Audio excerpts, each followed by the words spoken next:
আছে ঘাগরটারি। কোথায়? ঘাগরটারিতে। সেখানে এখনো অনেক জমি আছে, যেদিকে চোখ যায় সব আমাদের জমি। তাদের জমি। আমাদের মুর্শিদাবাদে বাড়ি আছে, হলদিবাড়িতে বাড়ি আছে, চ্যাংরাবান্ধায় বাড়ি আছে, এখনো সম্পদ আছে। আপনারা জানেন আমাদের সম্পদের উপরে রেল লাইন হচ্ছে, ভারত সরকার আমাদেরকে টাকা দিবে। আমরা বাংলাদেশে আছি, আমরা টাকা পাবো ভারত থেকে। ঠিক কিনা বলেন?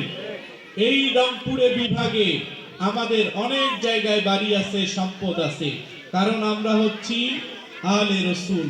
আমরা যা কিছু করেছি এই উপমহাদেশে, রংপুর জেলার ইতিহাস শুধু নয়, এই উপমহাদেশের প্রতিটা ইতিহাসের মধ্যে আমাদের নাম আছে না নাই? আপনি যদি রংপুর জেলার ইতিহাস দেখেন, সেখানে আমি যেই বয়পাড়ায় বাস করি সেই বয়পাড়ারও নাম আছে। বলুন সুবহানাল্লাহ।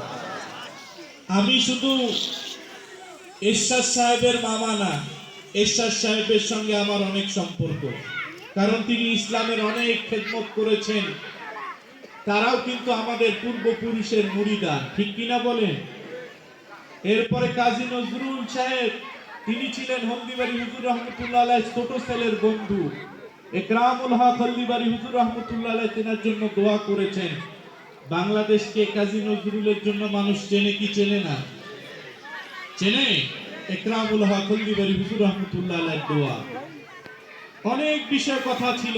আমি যখন জিলানী হুজুর রহমতুল্লাহ আলাইহির শিক্ষা, তিনি রংপুর চিড়িয়াখানায় রয়্যাল বেঙ্গল টাইগারের মুখে হাত ঢুকাই দিয়েছিল, এরপরে সিংহের চুল আশ্রয় দিয়েছিল।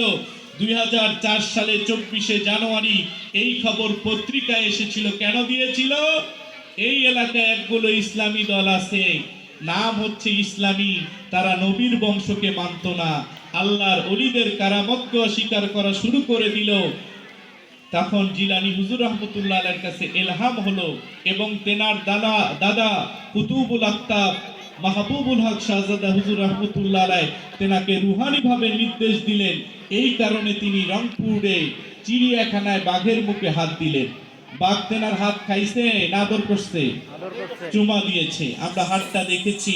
জিলানী হুজুর রহমতুল্লাহ আলাইহির মাজার এই পাশে 2 বছর পরে লাশ বাড়ি হয়েছে। বলুন সুবহানাল্লাহ।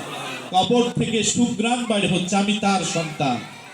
জিলানী হুজুর রহমতুল্লাহ আলাইহিকে যখন থানার মধ্যে নিয়ে যাওয়া হয় কোতোয়ালি থানায়, তখন কোতোয়ালি থানার পুলিশরা নবী বংশের পরিচয় পাওয়ার পরে তেনার কারামত গুলো, সেখানেও অনেক কারামত প্রকাশিত হলো। তারা সেই সময় হুজুরকে 1900 টাকা দিছে। কত টাকা দিছে?